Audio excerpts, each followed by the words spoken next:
First of all, good afternoon, everyone. And Director Coker, let me just say what a real distinct pleasure it is to be with you today. And I thank you. You were recently up in Rhode Island at our Institute on Cyber and Emerging Technologies. We did a nice fireside chat there, and I'm glad we're back together again here. The band is back together. The band is back together. And let me just say, having fought to create the National Cyber Director position for more than a decade before it was actually enacted, it's a really a thrill to see the progress that's being made, the leadership you're providing, and just absolutely thrilled to be with you here today. So welcome, and let me just see if there's anything you want to add. I know we only have about 25 minutes, so it's going to be an action-packed 25 minutes, I hope. Yeah, it's tough for me to keep my remarks to less than 25 minutes, but I'll give it a shot. Got a lot to talk about. I just want to thank you all, but I want to thank the Congressman as well. He mentioned he fought 10 years to get this position established, and that really is the type of persistence that we need in cybersecurity. Somebody told me just this morning, I think when you're doing the right thing, it never stops. The work never stops. So that's what you did for 10 years. That's what we're doing now, and that's what is required for cybersecurity. It's a persistent challenge, and so I'm glad that you stood us up, and glad to still be working with you, sir. So thank you. Thank you. Well, the one thing that I saw missing from the playing field, if you were, is this position to be one national coordinator, if you will, and a principal advisor to the president on cybersecurity. My friend Senator Angus King referred to it in a more creative way. He said, "One throat to choke," and so we have the position created. And since ONCD's establishment in 2021, can you tell me, how has the office matured and grown into the coordination mechanism role for federal cybersecurity efforts? And relatedly, as you take stock in all the great work being done across government agencies to support cybersecurity, where do you see the most potential and promise, and in what areas do you think still need more work? Great. I'll start from the beginning. I guess you already did that 10 years ago.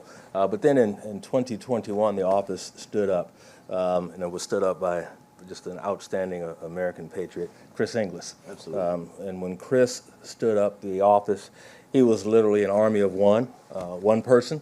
And now the Navy's there, and we have a fleet of roughly 75. But it was built on your shoulders and Chris Inglis' shoulders, and my immediate predecessors, Kimball Walden and Brennan Dillon, all made outstanding contributions to standing up the office. And just imagine having a startup in the White House. It's a tough turf to be in, but boy, we had the right people leading the charge between Chris and Kimba and Dylan and the team that we have right now. You mentioned that the job is to be the President's principal advisor on cybersecurity strategy and policy.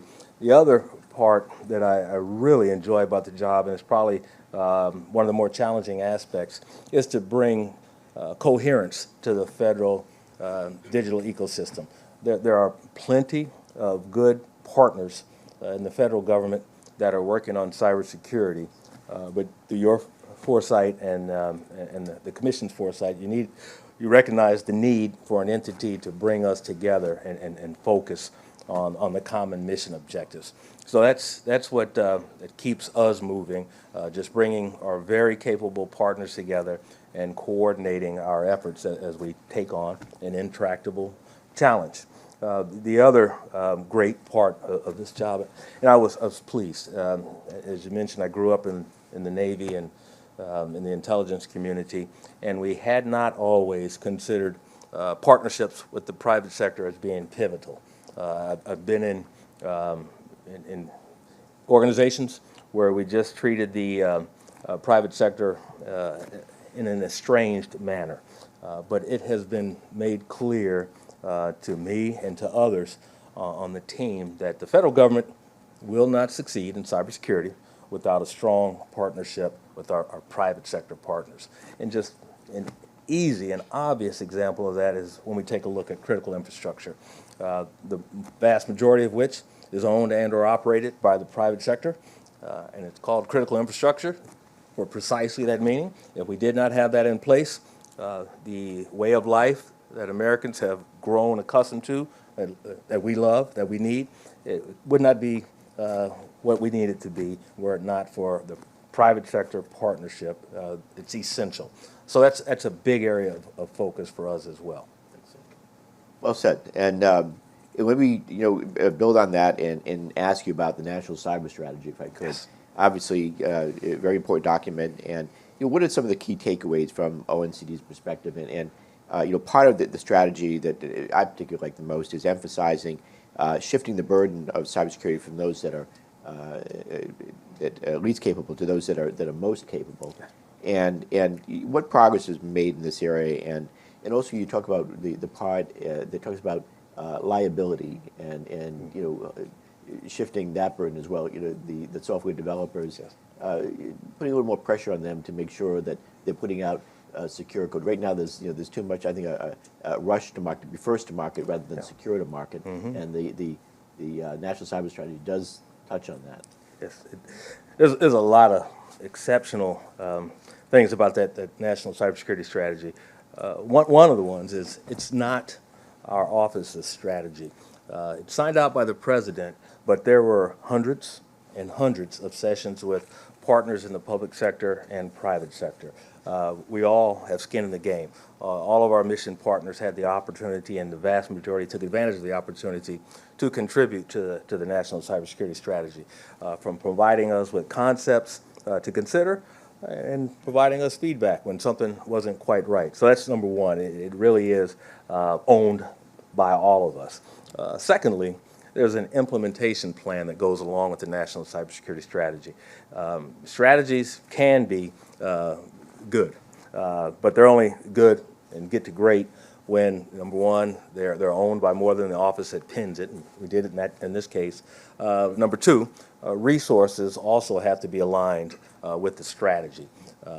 Again, in your great wisdom, sir, and your colleagues on the Hill, we have the opportunity, and we take advantage of that opportunity to work with the Office of Management and Budget to provide guidance on cybersecurity priorities for the United States. So that's secondly, the resources are being focused in alignment with that strategy.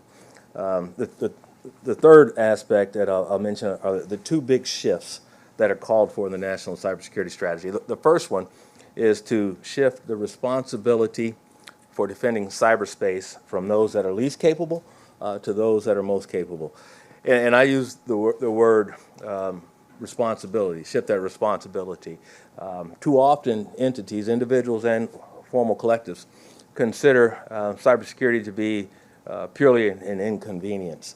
That's just not the case. Cybersecurity is an imperative as individuals and as business organizations and government organizations. It is an imperative. It should not be lost on any one, again, individual or larger entity, that the primary mission that we may have, whatever it is, it does not happen without cybersecurity. It impacts all of us. So it's an imperative. And so the other thing I need to clarify on that shifting that responsibility from those that are least capable, end users, schools, houses of worship, does not absolve those least capable users, that end users, from some responsibility. We shift the majority of that responsibility to those that are most capable, big tech, federal government. I had a session last night with investors. They have some of that responsibility as well. But it does not absolve any entity of some level of responsibility. But that big shift is key. The second one is how to incentivize long-term investment in resilience in cybersecurity. You mentioned first to market, and I absolutely understand the importance from a business perspective of being first to market. But it's more than arithmetic, it's calculus. You need to be secure to market as well. And our partners, our mission partners at CISA have led the way in advocating for and providing opportunities to develop products and capabilities that are secure before they get to the market. So we need to continue with both shifts, the responsibility to those that are most capable and incentivizing long-term investment in resilience. I'll also add that part of that investment is in people as well. We've got to have the right people doing the right type of work to secure our nation's cyberspace. And I'll just go back to the front of the question. And one of the other great aspects of that national cybersecurity strategy, typically or traditionally, we've thought of our national security in terms of kinetic warfare and military power. The national cybersecurity strategy recognizes that the digital foundation is key to America's economic prosperity as well. So that traditional definition of national security is rightfully broadened to include the economic prosperity that allows us, again, to live in freedom. I couldn't agree more. I've often said that cybersecurity is the national security and economic security challenge of our time, yes, for sure. Maybe to obviously any great plan has to have an implementation strategy, which you all do. I know that recently issued the implementation plan version 2 that builds off of the version from 2023. Where have we seen the most progress, and what new initiatives were announced that you feel particularly strong about?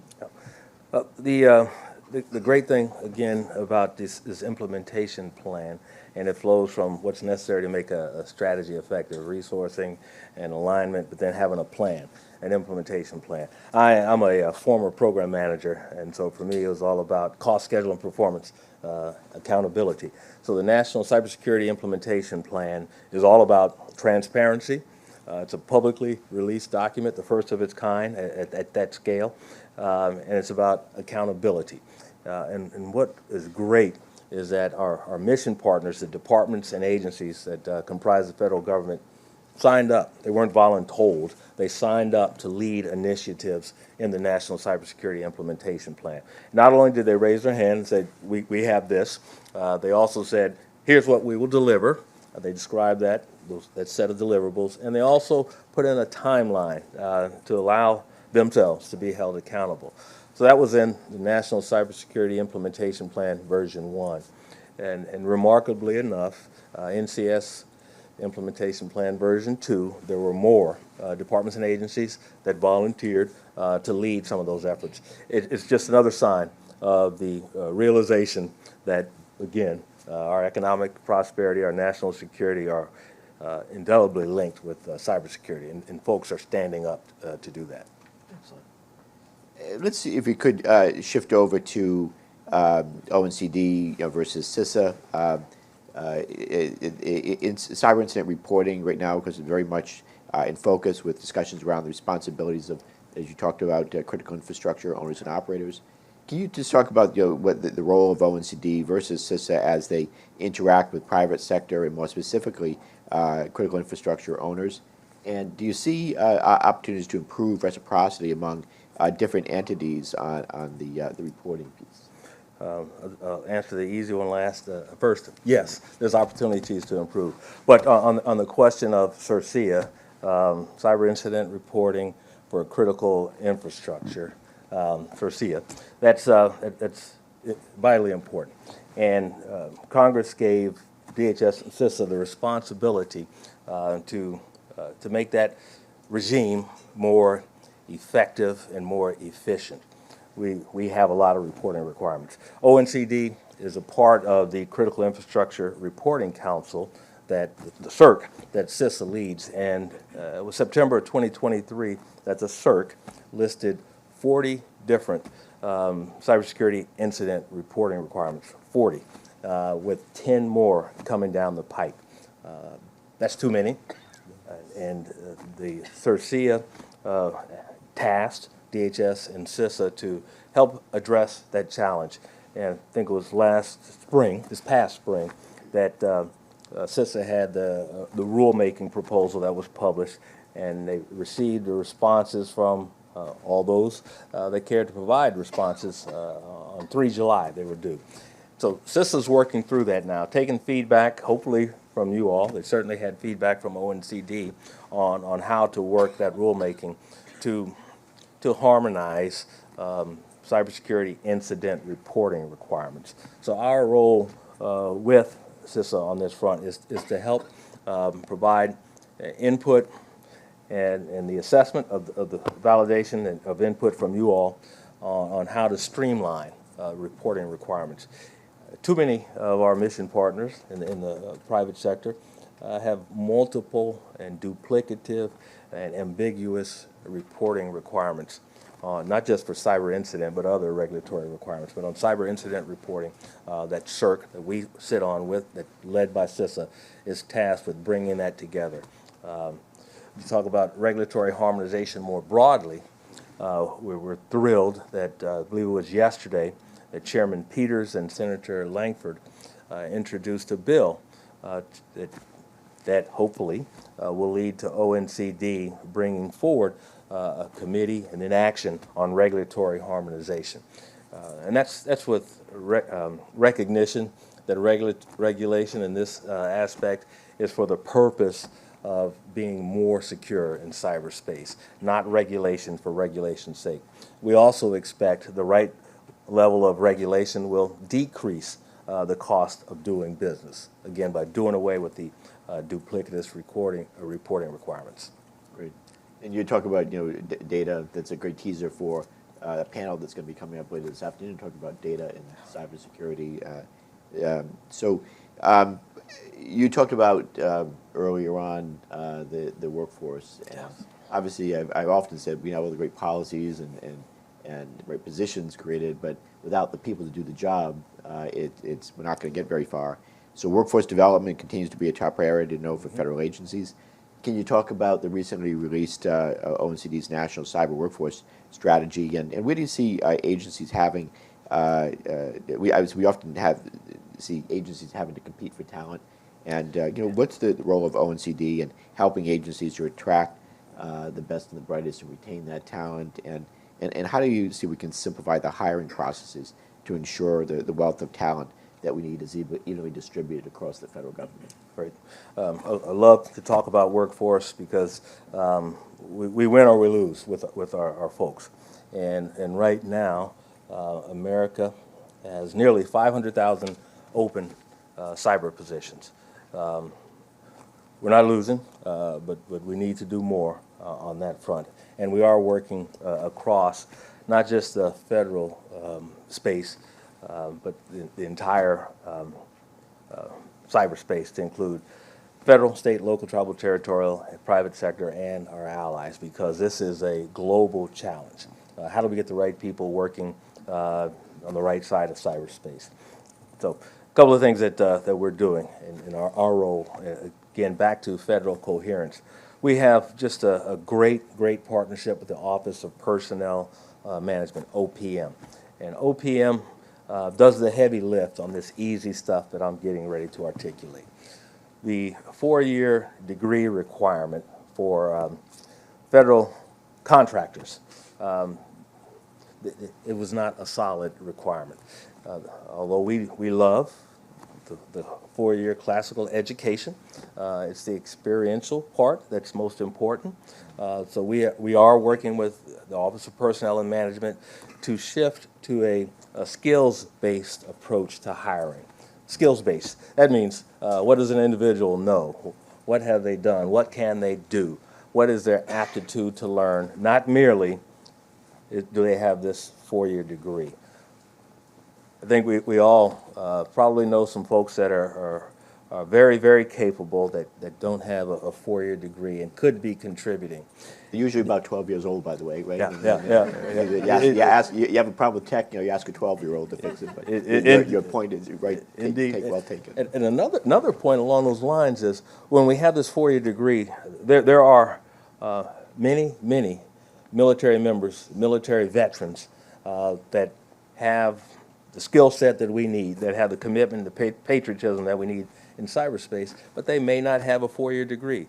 We can go right up the road, Fort Meade, Maryland, U.S. Cyber Command, National Security Agency, where there are many military members, many of whom do not have 4-year degrees, but almost all of whom I would have sit shoulder to shoulder with me and defend America's cyberspace. So that shift to skills-based hiring is something that we're partnered with OPM on, with our federal contractors, and it's OMB as well. The other part is not just contractors. Occupation Series 2210, I believe, is the largest IT management occupation in the federal government, 2210. OPM has agreed to take on the very challenging, heavy lift of shifting that entire series to skills-based hiring. Again, I get to say the easy stuff. They have a tough challenge that we all agree is worth it. And OPM, my friend and mission partner, Acting Director Rob Schreiber, has agreed that by June 2025, that series, 2210, will shift to skills-based hiring. And the other thing I have to point out when it comes to the cyber workforce, for years and years, I had a jaundiced perspective on public sector versus private sector when it came to talent, and I was wrong. When it comes to talent, when it comes to cybersecurity, again, we can go back to these 16 critical infrastructure sectors, the majority of which are owned and operated by the private sector. We're on the same team. We are not competing for that talent. We need to complement each other.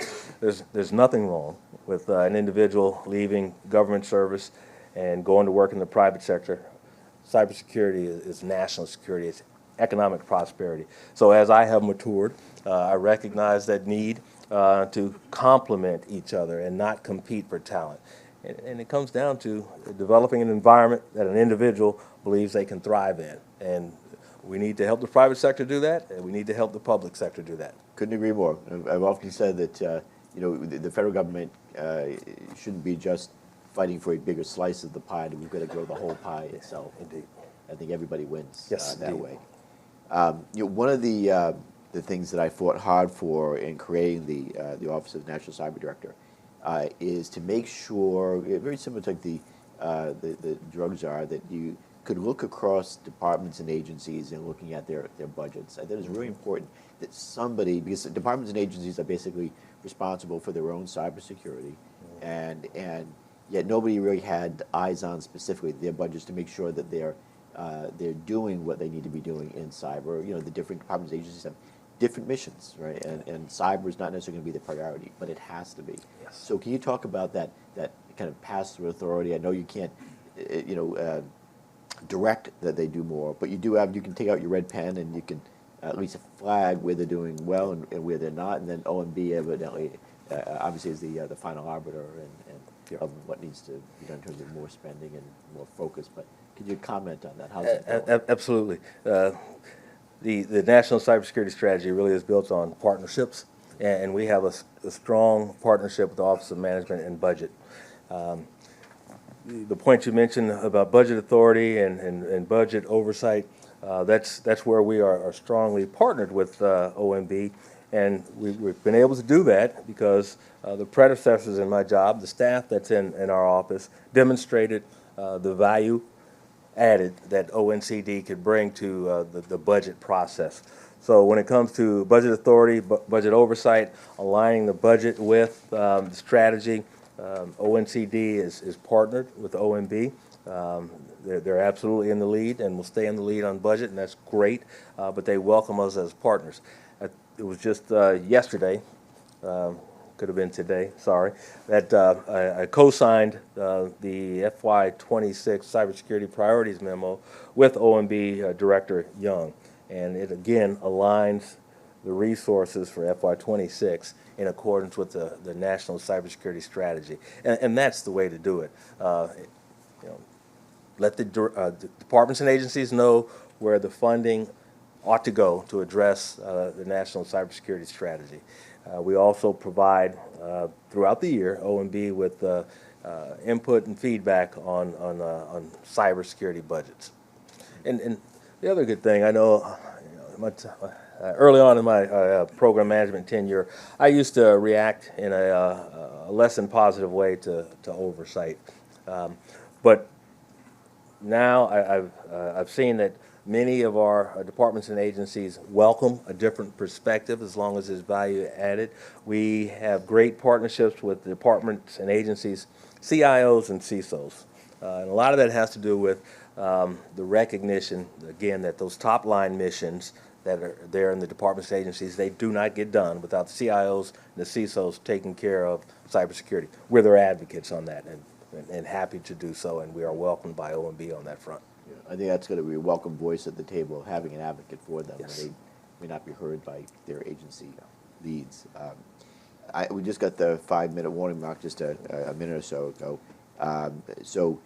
Let me shift to ransomware. Obviously, an issue that continues to wreak havoc for many critical industries, and we've seen a lot of examples recently in obviously the healthcare sector. Yes. Can you basically talk about our strategy to defeat ransomware attacks, and do you think that law enforcement and our intelligence community has the resources and authorities needed to disrupt criminal groups responsible for carrying out these attacks? Yes. We've got a lot of work to do on ransomware because those criminals, our adversaries, are not slowing down. And they recognize the basics. You go to the weakest link, and that's where you need to, that's where they choose to attack, the weakest link. What we are pleased with is that the cybersecurity strategy and the policies, for example, Executive Order 14028, that advocates multi-factor authentication, encryption of data at rest and in transit, and a number of other measures. If entities follow the strategies and the policies that are in place, cybercrime writ large, ransomware in particular, they'll go down. But we have to continue to figure out how do we get entities to do the right things, how to adhere to those policies. Human nature, organizational behavior, sometimes the reality is they're not going to get it all done. So we are continuing to work with the intelligence community, the law enforcement community, and one of the big challenges that our partners at State Department, CDP, State recently introduced their international strategy, and one of the things that it addresses, and it's in alignment with our strategy, is we need to go after safe havens for these cyber criminals as well. There are safe havens around the globe that allow this bad behavior, and we need to continue to work with our international partners to eliminate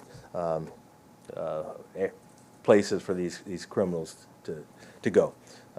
It's going to be a continuous effort to prevent and mitigate ransomware.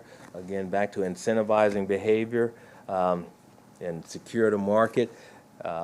Software liability is an area we need to take a look at.